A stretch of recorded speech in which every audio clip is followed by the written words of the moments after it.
Morning, BookTube. Bill Ruttenberg here with the Ruttenberg Library.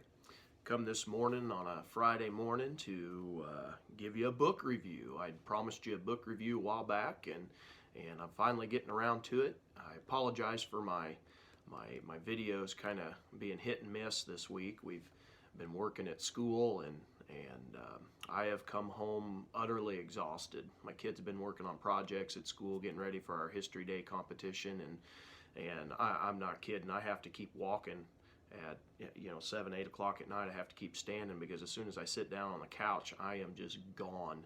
My wife has taken my young one, my 2-year-old, upstairs to go to bed about 9 o'clock, and I'm not kidding. Within 5 minutes, I am gone. And so I haven't gotten to very many videos, so I thought I'd take some time this morning to go ahead and get a couple more. I finished up last night the last shelf tour down here, and so I thought I better get that book review done before I forget to do it or something else comes up. So anyway, my book review is going to be on Stephen Ambrose's book, To America, Personal Reflections of a Historian. And here's that book. Show you that book here. This book was Simon & Schuster out of New York, and it was printed in 2002. Now, I've read several Stephen Ambrose books before this. I'm a fan of Stephen Ambrose. I like his writing. Some of the books, I got some of them in the back here. Some of them that I have read: Pegasus Bridge, Band of Brothers, The Victors, Comrades, The Wild Blue, Undaunted Courage. I've also read his one, and I'm going blank on the name, but the one that's on the Transcontinental Railroad. I've read the first 2 volumes of his Nixon biographies, and anyway, I've read several. That's what I'm getting at. I've read several. Stephen Ambrose is mainly a World War II historian. He's done just hundreds and hundreds of interviews with veterans, and I think his interviews, he builds relationships with these veterans, and it really shows in his writing. You can tell the camaraderie that he builds with these guys and the trust that he builds with these soldiers. And I know from just reading up on Ambrose, he was very popular for taking tour trips to Europe and going on, they tour the D-Day battlefields and in other battlefields, but he's got a famous D-Day tour, and the veterans love him. Veterans love him. Dwight Eisenhower liked him. So anyway, Stephen Ambrose, he's a pretty popular historian. Most World War II junkies like him. But that's the book I'm doing, like I said, is To America, Personal Reflections of a Historian. And this book I really, really enjoyed it. I'm going to tell you right off the get-go, for me, and this is just my personal opinion, I give this book a 5. And I hope you finish watching. Don't stop watching. Listen to why I give it a 5. Like I said, I have read several of his books, and I've enjoyed all of his books. But this one was kind of my favorite of all of the books. It reads the easiest of all of them, and probably because it is not set in your standard, what do you call it, your history standards, where he's got to source everything and have everything footnoted and all that. This is just it's basically, your personal reflections. It's a memoir of sorts, and he looks back at his time as a historian. He looks at all the different topics that he covered as a historian. And, well, actually right here's a list of his books, if you can see that. He's written a lot of books, and so he goes back in this book and covers all those topics. And not only is he tells a little bit of the history of it, but he also gives his personal opinions on stuff, which is kind of fun because, sometimes the author, being a historian, you have to be, you have to kind of try to ride down the middle of the road and try not to be too biased. And so sometimes you can't figure out, well, did the author like this character they were writing about or not? And in this book, he gives very clearly his opinion of the various events that he writes about. And he's pretty upfront, and some of them you don't really expect. And I found it to be a book that it was kind of like sitting down with Grandpa, and Grandpa's telling stories. And I thoroughly enjoyed it. He covers, he talks about the founding fathers and Thomas Jefferson and what he meant to the American public. His next, I'll just kind of go through some of the chapters here and give you some of the topics he covered in it. The Battle of New Orleans, and he talks about how important Andrew Jackson's win down at the Battle of New Orleans against the British, how important that win was to the to Americans.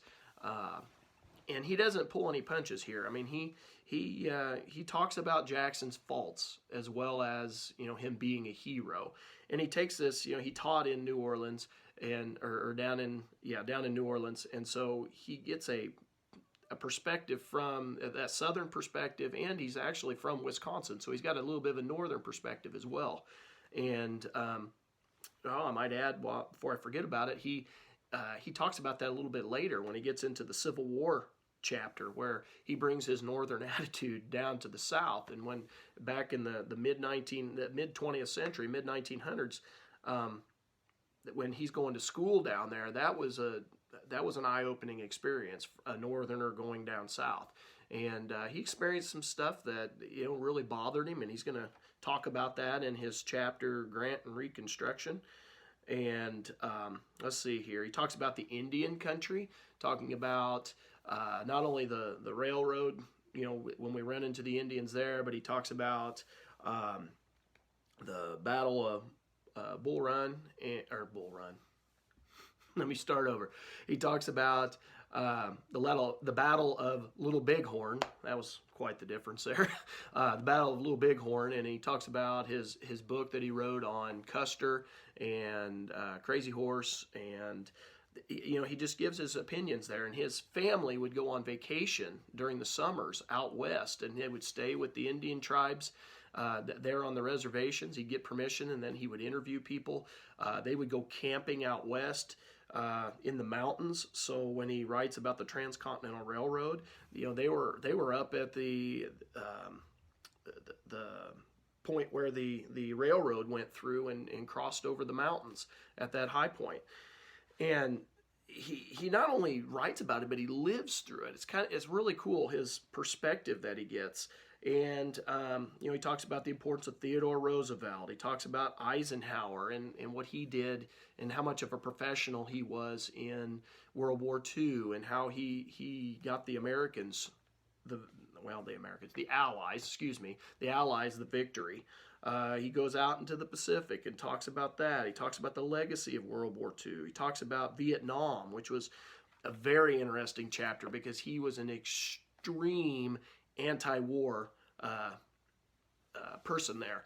And so when he talks about Vietnam, it's interesting, his perspectives that he gets, that is anti-war, but yet he's going to be asked to write a book on Nixon or a biography on Nixon. And so he has some attitude changes towards Nixon, who he had some extreme hatred for Nixon to begin with. And he talks about his background when his dad was a diehard Republican and he was not, and they had some let's just call them family civil wars between him, his brothers, and his dad, and whether to back up Richard Nixon or not. And that was kind of an interesting perspective.